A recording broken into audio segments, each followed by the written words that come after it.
আমরা চলে আসছি পঞ্চগড় জেলার দেবগঞ্জ থানার বিখ্যাত পশুরহাট বসুনিয়া হাটে। চলে আসেন।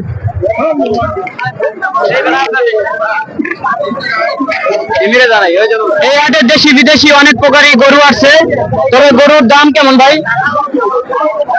আগের থেকে দাম কম না বেশি? গরুর দাম নাই, গরু বিক্রি নাই না, গরু অনেক অনেক মোটামুটি দাম কম। গরু অনেক আছে কিন্তু গরু নেওয়ার মতো লোক পাওয়া যাচ্ছে না, খুবই কম। এই গরুটা কি চাচা আপনার? আমার। কত দাম বলতেছে? দাম বলতেছে ৭০। আপনি কত চাইছেন? আমি চাইছি ৮০। কত হইলে দিবেন? ৭৫ হলে দিব। কত বছরের তুলনায় এবার গরুর দাম বেশি না কম? বেশি, দাম বেশি। আমরা শুনতে পারলাম চাচা বলতেছে গত বছর থেকে এবারে কিছুটা হলো দাম বেশি। একবারে বড় গরুটা ভাই বিক্রি হয়েছে? না হয়নি। কত দাম চাইতেছেন? এটা চাচ্ছি ১১০। আর ওইটা? ওটা চাচ্ছি ৫০। কত দাম বলছে?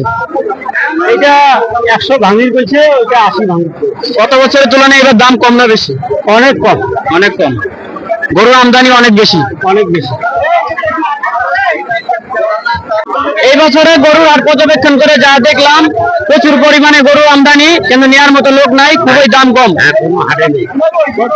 ক্রেতা নাই বললেই চলে, প্রচুর পরিমাণে গরু আমরা দেখলাম।